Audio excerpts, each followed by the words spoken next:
Hey there, Mark Brown. I think this a reminder is important that sometimes we don't look at the individual parts of putting together a presentation. We look at my presentation's good. How do I make it great?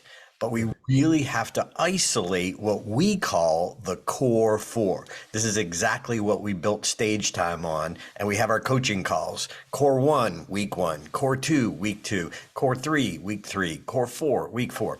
So we dive deep and help coach our Stage Time members on this. But I think it's time. We might have done an episode of this early on, but we are in a different place, and hopefully you listening to this, you're in a different place. So you may have some skill sets that you're really good at, and maybe a couple others, meh. And that's okay. But our job as your coach and coaches is to create that awareness that maybe, even though, Mark, if you remember when you met me, I was very animated. I was great at delivery. I had passion, but I wasn't saying anything that anyone could take home and do something with. Right. I was okay, but it was like watching a train wreck. Like, is this what? I remember, Mark, when I spoke at my own district the year after I won, I kid you not, like, what about the old rule? I was kind of teasing old rules in the Toastmaster world. And I said, what about the old rule? Never stand on a conference table. And they were rounds, like rounds. And I literally walked out into the audience and stepped on the conference table and used that as a stage. And people at the table were like, what is going on? He's going to lose it. So I was interesting, but certainly. I was missing some of the other core four. Well, the thing is, Darren, I'm happy we mentioned the word core, because core gives us a chance to dive deep on the essentials that takes a presentation from good to great to unforgettable. Anyone can give a presentation. Few deliver unforgettable presentations. What's the difference? You're about to find out. Welcome to the Unforgettable Presentations Podcasts with your hosts, world champion speakers and coaches Mark Brown. Your life tells a story, and there's someone out there who needs to hear it. And Darren LaCroix. Stage time, stage time, stage time. Ready for some powerful presentation ahas? Let's dive right in.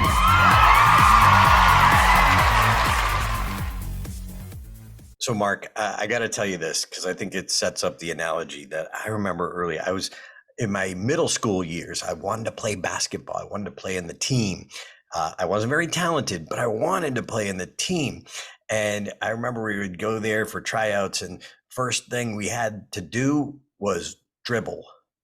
Okay. I'm like, I want to shoot a 3-pointer. Show me how to show a 3-pointer. I need to get it in from the far back, the cool guy, on the TV, the highlights that we see on SportsCenter every week. I want to do the 3-pointer. No, let's start with dribbling. And I think once we become good, we kind of want to go for that 3-pointer, as opposed to take the time. That's what we're doing with these two episodes. Part 1 this week, part 2 next week, is go back and let's talk about the foundation of being unforgettable.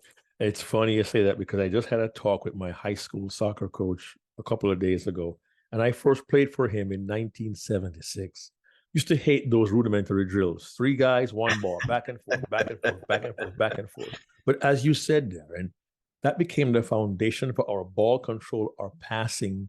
And I remember our first game in 77, the year we were national runners-up.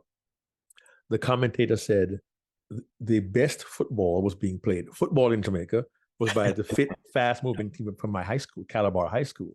Said every move was designed to set a player up for the earliest possible shot at goal. Why? We took the basics and laid that foundation. So when we played as a team and performed well. The same principle applies when you're doing a presentation. You got to have the core, the basics, to make sure you're building your presentation on a foundation that is so solid, it puts you on a path to being unforgettable. So what is the core four, Darren? Yeah, just one more little thing. I remember when I played football, American football in high school, same thing. Let's get the rudimentary foundation right with tackle. Like I want to, reach for the end zone and Yeah. catch the ball in the air as I cross the end. Okay, how about you learn how to tackle? Because you're on defense, Darren. So same idea. Again, I know I'm beating this up, but if you're serious, sometimes we've got to step back and look at those fundamentals. So core one is your content. And yeah, of course, I know that. But core one's your content. And what we really mean by this too is taking your content and put it in a valuable structure. Mark, you and I do a whole 3-day event we just did a couple weeks ago called Unforgettable Presentations, which is about the structure. And good structure gives you confidence, because we got to be confident to be unforgettable. Definitely. But here's what most people miss, myself included. Early on in my career, I heard the structure was tell them what you're going to tell them. Tell them what you told them.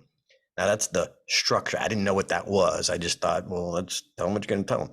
Then I heard have an opening, tell a story, make a point, tell a story, make a point, tell a story, make a point, tell a story, make a point, have a closing, which is better, but still the stories, you could have moments that are magical, that could be legit.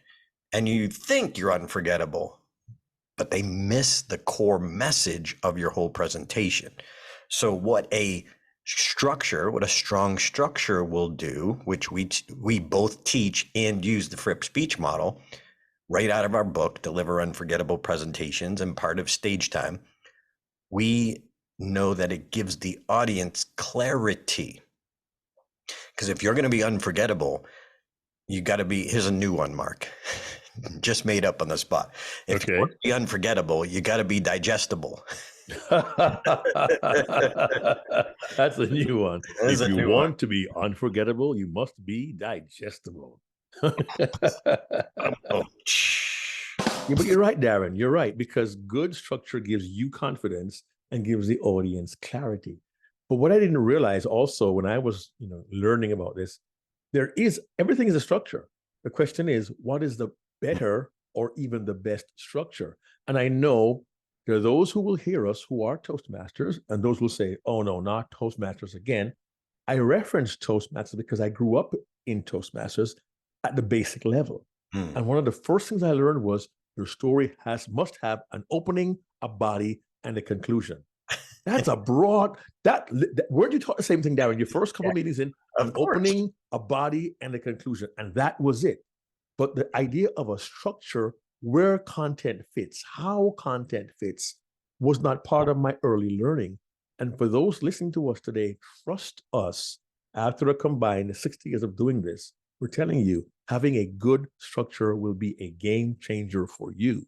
Having the right structure means when the content fits in, now we have beginnings of your unforgettable presentation.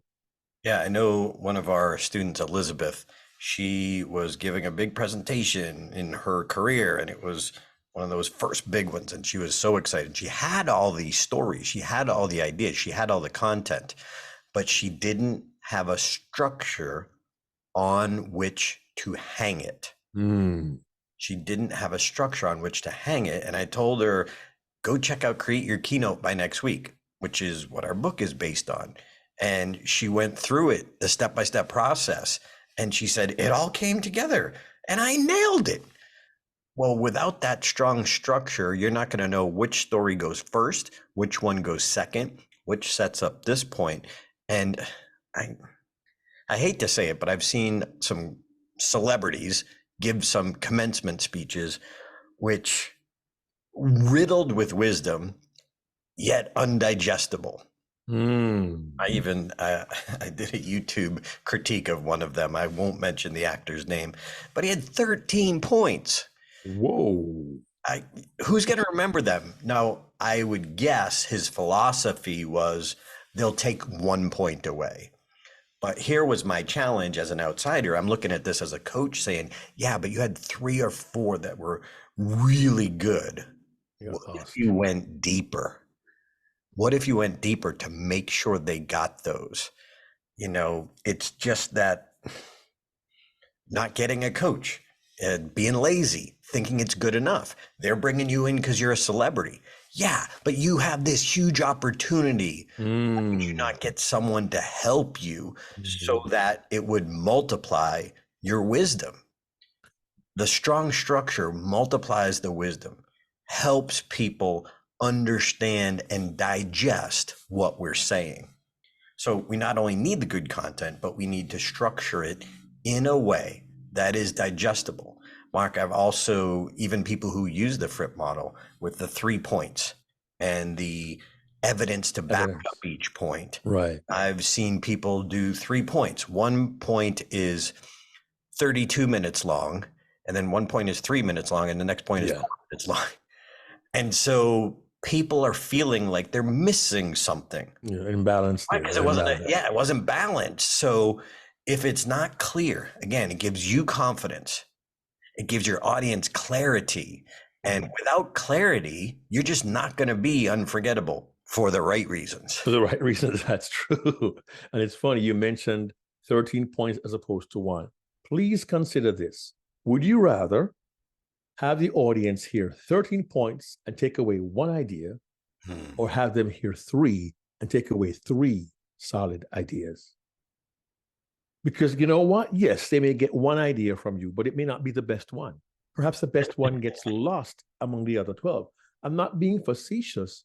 I'm asking you, and I'm asking myself, to always think about the audience. What's the best benefit I can provide for them? And I love what you say, Darren, that structure multiplies the wisdom you provide. I know we say content and we think, well, isn't the content just the stories I tell or the points I make? That's part of it. But it is the entire experience the audience has. It's the way the content is delivered, structured and delivered, that makes it memorable. Darren, we talk about this a lot, and you go back to one of your favorite speeches where you wow the audience by falling on your face. And you planned to do it not once, but twice. And it was working well for you, but it wasn't unforgettable because at the time you did it, the second fall, it was not structurally in the best place to be effective. And part of using your content well is not only knowing what content to deliver, but where to put it in the presentation. I have a client in Hong Kong, and he and I are going to meet tomorrow morning to talk about his latest presentation. He's going to deliver in about 10 days, in a week rather, and he's really working on this presentation. And he sent me the script, and he sent me a video of him rehearsing a chunk of it. And we sat down to talk by Zoom, and I showed him where you could take this particular piece, those 2 lines, move them up here, 2 lines forward, and move 1 more line down. And he looked as if I had said, Eureka, I found it. Because it made more sense to him when he saw the content properly structured was much more effective, had a stronger emotional impact, and it drove his point home more poignantly by simply looking at the content and the structure together as part of the process of creating the unforgettable presentation. So please, friends, let's not just think opening body conclusion is going to do it, because in that body, there is so much regarding your structure, what content, which stories to use. At what point do I tell those stories? When do I tell those stories in dialogue? When do I narrate? All of those components together, when they're structured properly, my goodness, you can be unforgettable if you know what, when, and most importantly, how to apply those concepts. Yeah, Mark, one more thing on core 1. What you just said, I want to kind of highlight this for a second. What a coach does for you, whether it's me, Mark, or any world-class coach, we understand that it's about the thought process in the listener's mind. You and I, as speakers ourselves, we're too close to our own content. We don't know which will really resonate, which will resonate even more deeply, and what are meh. Because a lot of times that one that you mentioned where I had the second fall right in the middle of my speech, and then I had an anticlimactic ending, you helped me move the second fall to the end of the speech Now it made the whole speech stronger just by moving one of the pieces. And that's the power of a great coach. They're going to help see that. Why? Because they have decades of experience understanding how this will land. And that's what we don't know ourselves. We think it's a great idea. And I don't know about you, Mark, but I've also had some stories that I thought, it's cute. And people are like, what? For me, for me, it's the opposite. I've had stories. It's just gonna kill. It's gonna be great, and I get the cricket sound like wow. And I remember one time I was testing a story that I was using. The first time it fell, I thought, okay, I need to change one small bit.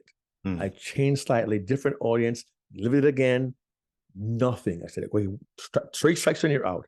Let me look at the story. Okay, maybe I didn't deliver it well. Okay, I'll say this line this way. And the third time I did it, this time it was worse.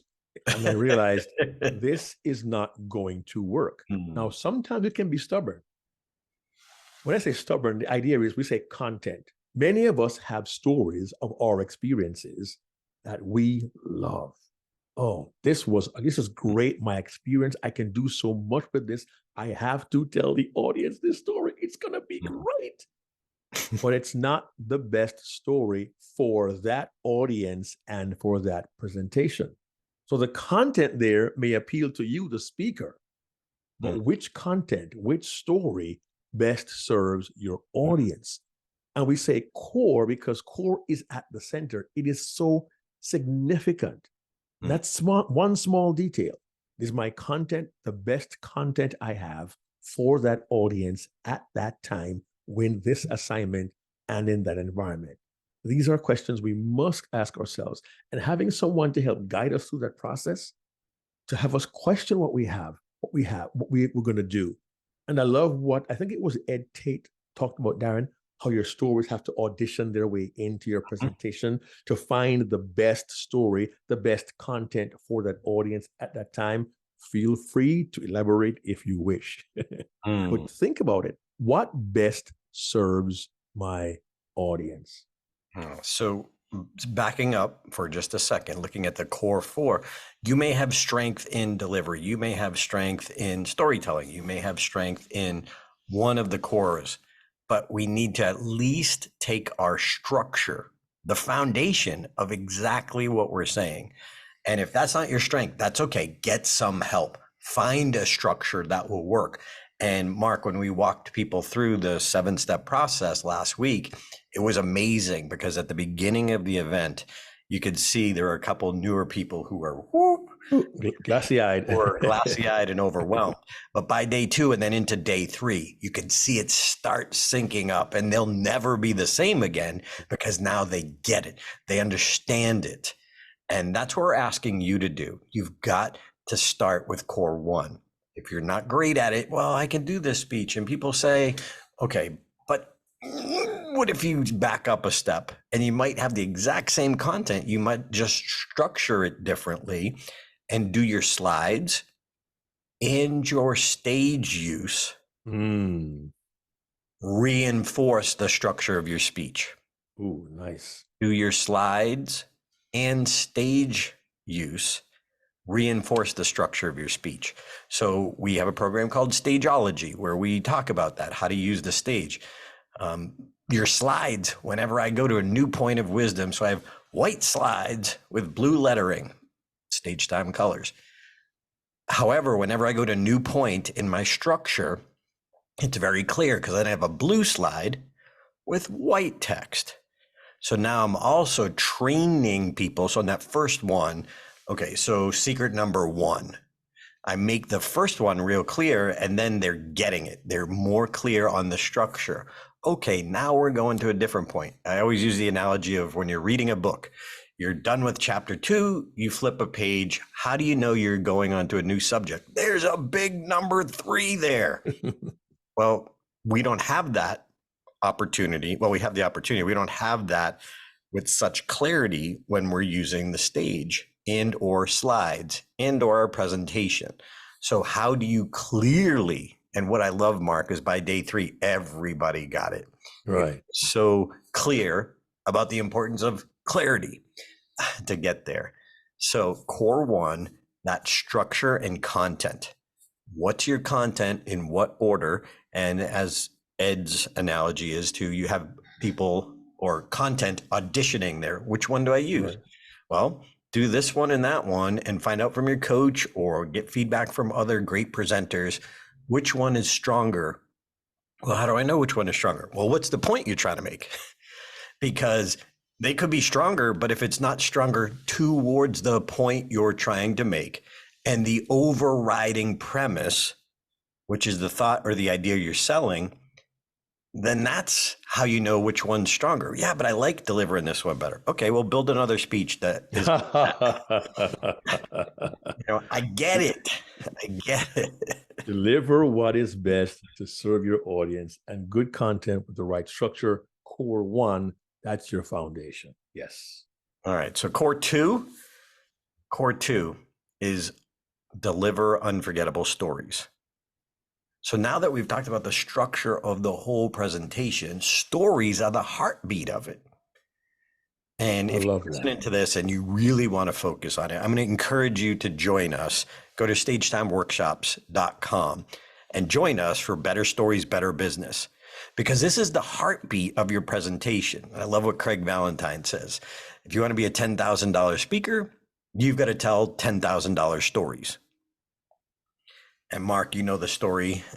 If you've been to our events, you might have heard me say this before, but as a reminder, Dave Fitzgerald, my comedy mentor, saw me searching desperately for that story that would launch my career. Because I heard in NSA, the National Speakers Association, you have to have a signature story. You have to have a signature story. You have to have a signature story. Okay, so I got to find it. I got to find it. And he saw me testing new stories. And he said, Darren, stop trying to find that story that will launch your career, and instead take the stories you already have and make them so good someone will pay to hear them. And it was like one of those cartoons. I shook it up because that was a new perspective. I just thought, well, you add a word, you take away a word. I didn't realize that there is a structure to a story. So we talked about core one, structure of the whole 60-minute presentation, give or take a few minutes. Right. Now we're talking about the structure of an individual story. I didn't know the importance of what we talk about, of understanding and introducing the characters. Let them see the characters. Let them feel the conflict. Mark, I love the little checklist that we put together. So let them see, what is it? Let them, I don't even remember. Yeah, see the characters, and there's ways to go deeper into that. But before you even get there, I want to go back to something you said earlier, and I'm hoping everyone catches this, because I have had clients who come to me and say, I don't, write stuff out. I don't write out my story. It's my story. I don't know and it's what true. you're talking about, Mark. Yeah, someone did that to me 22 years ago, but I won't say who. However, that being said, I understand it's your story, but have you stopped to examine that the way how you can tell your story in a way to intrigue the audience, to take them along for a ride, for them to feel the tension of conflict? Do you understand the conflict being escalated? Do you understand the role of the guide who comes in and changes? I mean, no, but story is my story. I'll just tell it. And I suspect that there are individuals, and I was guilty of this myself, Darren. I suspect there are individuals who will say, it's my story. I know it. I can tell it. And yes, I give it to you. But my question is, are you telling your story in the best way possible? I take you back to the comment I made earlier in this broadcast. Well, the individual I'm coaching, who I recommended, you simply take those two lines, move them there structurally and sequence, and see what happens to your story. And their face lit up as if they had got this great revelation. Here is someone who's experienced, an author of several books, who now wants to be on the platform much more frequently. My point being, yes, we have our stories. We know our stories. But we must also know there is a way to tell the stories well. Basically, and we haven't got time to dive deeply into this, but basically, one, we have to choose the right and best stories. And two, we have to craft these stories in such a way that they're most effective. There has to be an emotional component. We have to have real characters. We have to have dialogue in the conversation. And these are just highlights of what we need. The point is, we need the components of the core two well told, good, effective stories. Yes. And Mark, also one of the tricks of the trade, one of the techniques that we like to let people know about is make us curious to want to hear the story to begin with. Set it up. If you don't engage me and get me to want to hear it, or I met with someone today and he was describing it, and I won't mention his name, great guy, super sponge, but he's newer. So there's still some things to learn. And he said, so I say to them, I want to share with you. And I'm like, okay, because, and I made this mistake too. We see it all the time. So I'm not saying he should have known that. No, unless somebody points it out. How are you going to know that? Right. So I pointed out that the audience doesn't care what you want. I know we're being picky here, and that's world class. If you want to be unforgettable, you got to be willing to be picky and be a sponge. So I said, don't ever say that again, because the audience doesn't care what you want. I said, same story, just frame it differently. Right. As to, it was a lesson to you. And Mark, you don't even know this story. You might have heard me mention what happened, but here's a quick example. I just literally put this on TikTok today. And so there are some elements that we've learned along the way that I put into this. So this might not be perfect, but it's solid based on what we teach. All right, check this out. I hope you approve, because this is live without a net. So quick, the 60-second story, or well, 70 seconds. Moments of my life. I got to create, it was one of the coolest moments of my life. I got to create a magic moment for my dad. Okay, I'm going to stop it right there. It was one of the coolest moments of my life. I wanted to create a magic moment for my dad.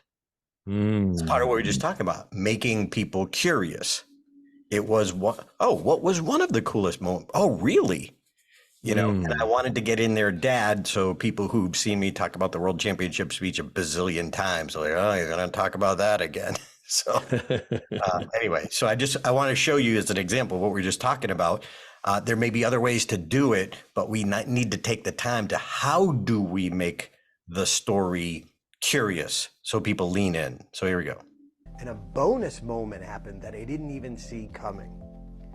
Okay, and that is curiosity to say, ooh, I didn't even see it coming. Again, for TikTok, it's to help people watch to the end, but it's the same thing in any good story. My dad's 93. He hasn't been doing great health-wise. He hadn't seen me speak in years and can't drive. So my sister, who's the hero of the family, taking care of my mom and dad back east, she drove him to get him to the event. Well, during the event, I tell the audience, if you've seen my acceptance speech, you know my dad's advice. I'll never forget. My dad probably doesn't even remember. He said, I don't care what you want to do. Just be the best. And I am, Dad. So I told my audience they had a one-of-a-kind opportunity to have my dad sign the book, 17 Minutes to Your Dream. He is a quiet, shy guy. He didn't know what to do with it. It was so cool, and I'll never forget it. But what came next blew me away. People actually asked my sister to sign the book. Now, she had been a high-level executive, but she came up to me after saying, no one's ever asked me to sign something. What a double bonus. Create magical moments for the people in your life. Nice. Wow. So when I was setting that up and we were filming it, I knew what I wanted to say, but I realized I had certain elements because of what you and I teach. I had to mention my sister drove my dad there, the health issues, he can't drive. I showed, for those of you listening, I show a picture of me and my dad at the beginning, and then my sister and my dad. But I have to plant the seed that I mentioned my sister was the hero. So people understand why they asked her to sign the book. And honestly, I did not see that coming. I was just trying to do the right thing and create this moment for my dad. I did not see people walking over to her asking her to sign it. And it was just so beautiful when she came up to me later, dialogue, by the way, and Yes. said, no one's ever asked me to sign anything before. And it was just really beautiful that I could create that help with now I flew all the way there. I delivered that speech for local Toastmasters organization in Boston. I took it because I wasn't getting paid just for that moment. What else can I do for my dad? He's 93. Obviously I can spend time with him, but I wanted to create that moment. So there were certain elements, and Dawson was helping me. I had to plant the seed so it made sense later on. Your thoughts? Just the way you told that 1 minute story. And I hope everyone catches this. We understood who the characters were. You gave us context for the characters. A little detail, he's 93 and doesn't even drive. So my sister, who's the hero. In a few seconds and in a few words, you introduced two central characters and gave us context as well. You didn't just say, my dad came, I spoke, he signed the book. Nice story. So what's the big deal? So giving us the context of the characters, letting us hear dialogue. My dad's kind of shy, quiet. He didn't know what to do. And for those who are listening, while Darren is speaking, that's voice over to video clips of his dad actually signing the book, and his sister as well. Very touching moment. And the beauty, one of the beautiful parts of this story is there's no car chases, there's no gunfire, there's no sensationalism. That's what I missed. It's a touching human story. But here's one of the cool things. It triggered emotion. And a good story, a story well told, will trigger some kind of emotion in the audience. So I urge you, I ask you to examine the stories you're thinking about telling right now, or a story you told quite recently, and ask yourself, is there a strong enough emotional connection? Will the audience relate to the main characters? Will the audience understand the circumstance? Will they feel something as a result of watching this? And how might that inspire them to act when they leave? For example, after watching Darren's 70-second video, I confess I thought about my dad, who has been gone. It'll be 6 years next month. But I thought, he didn't quite make the 93. But he had a good life. And I found myself just thinking about my dad and what I've done for him. Emotionally, I was connected because I saw a son and a father. Darren's dad was in the audience that day in August 01 when he won that title. I was there. And I thought again of my dad and our relationship. There was an emotional draw for me as well. And I hope for you, even if those who are listening and who didn't see the video. Do your stories elicit emotion that draws the audience in, thereby giving them a reason to listen to what you have to say? Because I will confess, I just saw the video just now. I did glimpse it earlier this morning on LinkedIn. I will confess that to you, Darren. But it did make me think, how can I do something special? How can I create a moment for somebody in my life? So I'm thinking now, okay, whose birthday is next? Well, my youngest son's birthday is going to be in a couple of weeks. So we got Christmas coming. How can I create memories and moments for my family? And it's really intriguing. And I say all that to say, one component was there, the emotion that Darren's story elicited. Not every story is going to be a feel-good or romantic. Some may inspire other emotions, but that's good if the emotion is appropriate for the objective you have in your presentation.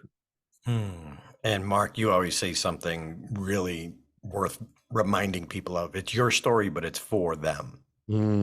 Exactly. So I didn't just say, and there it is. I said, create, I'm trying to inspire people, create moments for the people in your life, your friends, your family. So it had an intention and had a purpose. Now I had to leave out a part that I loved, which was I was up on stage and I said, my dad's here. I got him to have a round of applause. I said, he and my mom have been married for 65 years. Ooh. And so applause comes out. And then my dad goes, 67. And if you knew my dad, he doesn't yell anything out, but in this moment he did, which made it freaking hysterical.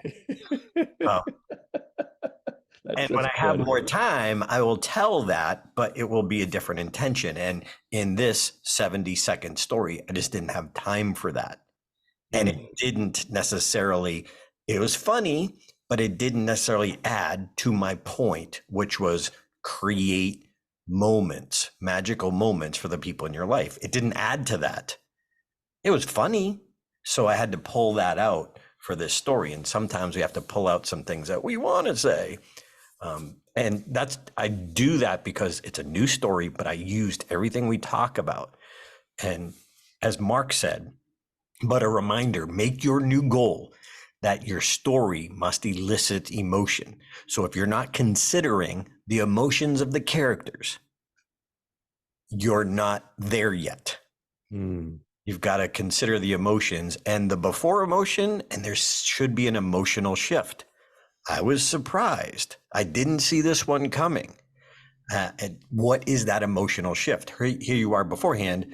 What happens when the characters, my dad didn't know what was coming because I didn't tell him ahead of time, or he would have said no. I didn't even get it. But he'll never forget that moment. And it was cool. And now, instead of me saying it egotistically, it was a plan that I had that worked. Now I want to tell the audience, hey, you could do this too. It didn't cost me any money.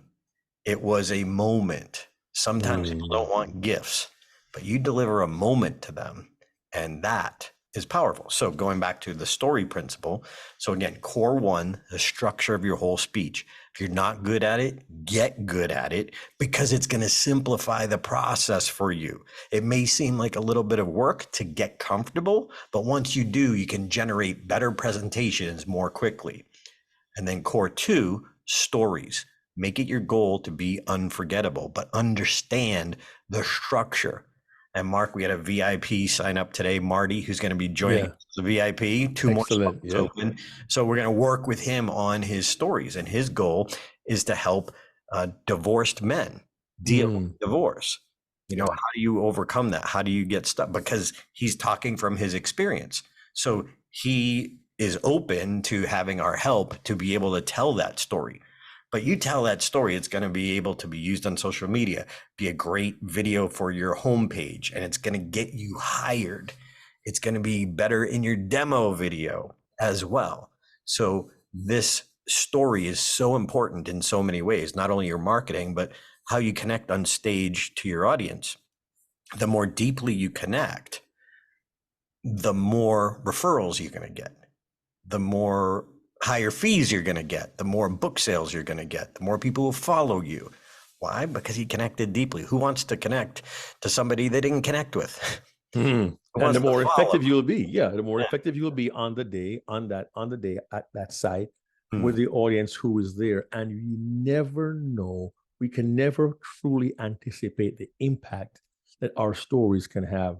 And I say that because, Darren, as you know, I spent many, many years giving talks in junior, secondary, and secondary/high schools here in North America and across the world as well. And even the young people respond well to stories, and stories well told. Of course, they laugh at me because I show my childhood photographs in black and white, which of course by itself is amusing. But having the emotional connection where here I am in my 60s and here these kids are 12, 13 years old, but they can connect and relate to my experience. When we share stories well and have the right emotional connection, as Darren says, the impact can be astronomical. And that's why here at Stage Time, we invest the time to practice and work on these core four. We share two today, the core one with the content and structure, and core two with the stories. But we invest time every week drilling down on these core principles. Week one is core one, week two, core two, week three, core three, and week four, core four, as Darren said earlier.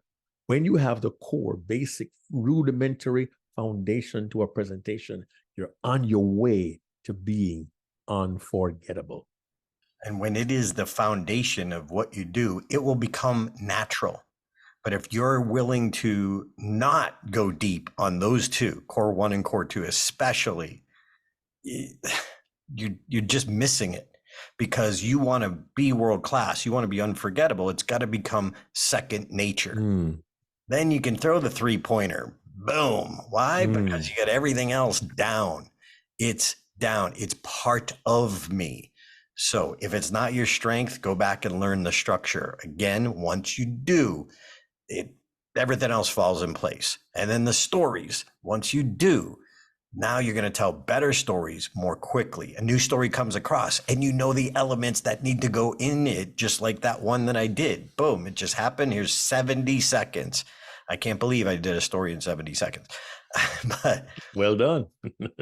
join us next week when we go into core 3 and core 4. Check out that episode. If you want to join us for better stories and go deep, and we'll hold your hand through the process.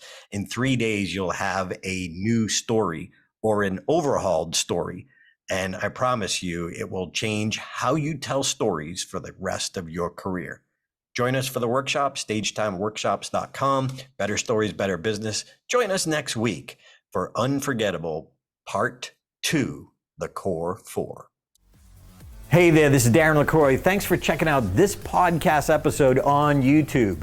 If you want all of them, not every one is on YouTube, check out your favorite podcast platform so you don't miss an episode. Keep being a sponge so you can be unforgettable. Check out StagetimeUniversity.com, where good presenters become unforgettable.